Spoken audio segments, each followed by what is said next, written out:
वैदिक ज्योतिष में कुंडली का दूसरा भाव क्या है? इसका आपके जीवन पर कैसा असर पड़ता है? यह आपके जीवन को किस प्रकार प्रभावित करता है? ज्योतिष में द्वितीय भाव का क्या महत्व है?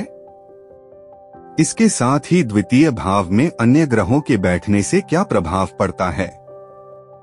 क्या आपने इन प्रश्नों का कभी उत्तर तलाशने की कोशिश की है? तो इस वीडियो में हम आपके इन सभी प्रश्नों के उत्तर देने जा रहे हैं। आप अपने कुंडली के दूसरे घर के बारे में जानकारी प्राप्त करना चाहते हैं तो चैनल को सब्सक्राइब जरूर कीजिएगा। वैदिक ज्योतिष में द्वितीय भाव। शरीर पहले भाव को बनाया जाना चाहिए और अपने बारे में अच्छा महसूस करना चाहता है। पहले घर में भौतिक शरीर की क्रियाओं का परिणाम द्वितीय भाव में होता है। यह भाव धन, धान्य और सांसारिक संपत्ति के बारे में संकेत देता है। दूसरा घर भी तात्कालिक परिवार और हमारी बढ़ती अवस्था का सूचक है। आपके जन्म कुंडली के दूसरे घर को वैदिक ज्योतिष में धन भाव के नाम से जाना जाता है। दूसरे घर में जन्म ग्रह अपनी भौतिक दुनिया के माध्यम से सुरक्षा चाहता है। यह घर मूल्य के साथ भी व्यवहार करता है। आप भौतिक संपत्ति के मूल्य और आप अपने आप को कैसे महत्व देते हैं। नकारात्मक पक्ष पर दूसरा घर भी कुंडली का एक क्षेत्र है। यह लालच, वित्तीय कठिनाई या कम आत्ममूल्य के मुद्दों का संकेत दे सकता है। यह भी सिर्फ पैसे के घर से अधिक है। यह आपको अपने जीवन में आप क्या मूल्य रखते हैं इसके बारे में भी बताता है। जन्म कुंडली में दूसरे घर का एक विस्तृत विश्लेषण चेहरे, दांत, भाषण, जीभ, मौखिक गुहा, नाक और दाहिनी आंख से संबंधित उनके जीवन काल में होने वाले कुछ स्वास्थ्य संबंधी मुद्दों के बारे में बहुत कुछ बताता है। यह आपके रिश्तेदारों से जीवन में मिलने वाले समर्थन को भी प्रकट करता है। शुक्र द्वितीय भाव में स्थित प्राकृतिक ग्रह है जिसका जातक पर बहुत अधिक प्रभाव है। शुक्र का आपके भाव मान, सम्मान और उन चीजों का धन में तब्दील करने में एक अहम भूमिका है। संक्षेप में कुंडली में द्वितीय भाव की बुनियादी बातें। द्वितीय भाव का वैदिक नाम धनाभव। प्राकृतिक स्वामी ग्रह और राशि वृषभ और शुक्र। शरीर के संबद्ध अंग, चेहरा, मुंह और इंद्रिया। द्वितीय भाव के संबंध परिवार, करीबी दोस्त और हमारे सबसे करीबी लोग। द्वितीय भाव की गतिविधियां। ऐसी गतिविधियां जो हमें समय समय पर खुशी देती हैं और जो हमें जुड़ा हुआ महसूस कराती हैं।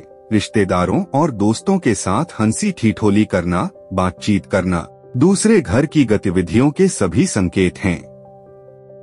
कुंडली के दूसरे घर में ग्रहों के प्रभाव।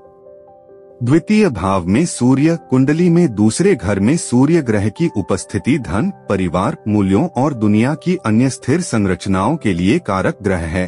एक मजबूत सूर्य आत्मसम्मान और स्वतंत्रता देता है। जातक लालची और कुरूप भी हो सकता है। द्वितीय भाव में चंद्रमा। चंद्रमा की उपस्थिति सुखद और आकर्षक रूप का आशीर्वाद है। द्वितीय भाव में चंद्रमा एक अच्छा योग है जो व्यक्ति को चतुर, धनी और प्रसिद्ध बनाता है। वह अपने परिवार की खुशी और समर्थन का आनंद लेता है। एक पीड़ित चंद्र ग्रह कभी कभी आपको त्वरित पैसा कमाने के लिए कुछ गैरकानूनी गतिविधियों में शामिल होने के लिए प्रभावित कर सकता है।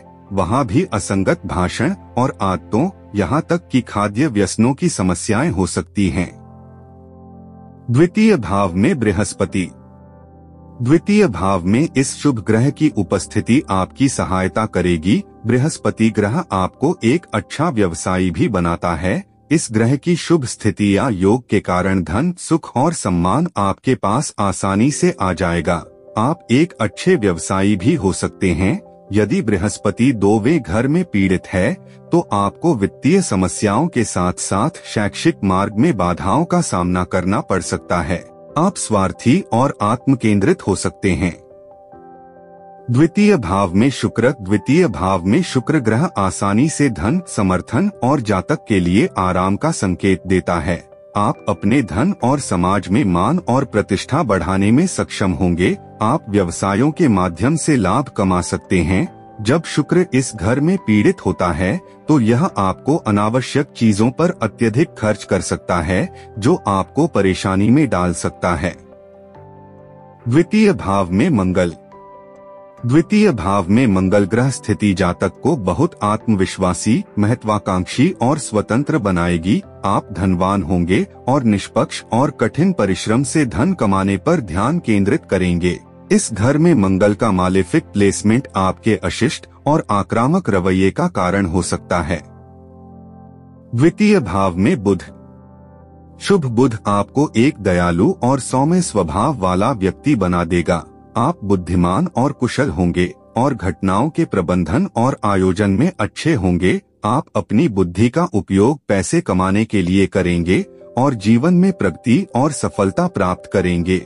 यदि इस योग के दौरान बुध ग्रह किसी भी अशुभ ग्रहों से प्रभावित है तो आप सही निर्णय नहीं ले सकते हैं। द्वितीय भाव में शनि। आपके 2वें घर में शनि आपको अपनी मेहनत और निर्धारित प्रयासों से समय के साथ अपनी आय बढ़ाने में मदद करेगा। आप बुद्धिमानी से निर्णय लेंगे और बचत के माध्यम से धन प्रबंधन में अच्छा करेंगे। फिर भी आप ऐसे पेशे में हो सकते हैं जो आपको संतुष्टि नहीं है। इस घर में शनि ग्रह का स्थान आपको परिश्रमी व्यक्ति बना देगा, लेकिन आपको इसके अनुकूल परिणाम नहीं मिलेगा। जब शनि को द्वितीय भाव में अशुभ ग्रहों के साथ बैठा होता है तो आप आलसी बना सकता है और अपना काम अधूरा रखने में भी भूमिका निभा सकता है। द्वितीय भाव में राहु। हालांकि यह एक नकारात्मक ग्रह है, परंतु द्वितीय भाव में राहु ग्रह को धन संबंधी मामलों के लिए शुभ माना जाता है। यह योग आपको अप्रत्याशित आर्थिक लाभ दे सकता है। आपको अपनी पारिवारिक जिम्मेदारियों को पूरा करने का अवसर भी मिलेगा। हालांकि आपको अपने खर्चों को व्यवस्थित रूप से नियंत्रित करने की आवश्यकता है, क्योंकि यदि राहु घर में अन्य ग्रहों के साथ एक अशुभ स्थिति में है तो परिणाम प्रतिकूल होंगे। द्वितीय भाव में केतु। कुंडली के दूसरे घर में स्थित केतु ग्रह आपके लिए आर्थिक समस्या का कारण बन सकता है और आप अनावश्यक रूप से पैसा खर्च कर सकते हैं। यह स्थिति उन मूल्यों के साथ आपके असंतोष को भी इंगित करता है जिनमें आप स्थित हैं। आपको अपने स्वयं के मूल्य पर भी संदेह होगा और विस्तार से स्वयं और दूसरों की अत्यधिक आलोचना महसूस होगी। तो दोस्तों, अगला वीडियो में तीसरे भाव के बारे में जानेंगे। तो दोस्तों, आपको ये जानकारी कैसी लगी मुझे कमेंट बॉक्स में जरूर बताइएगा।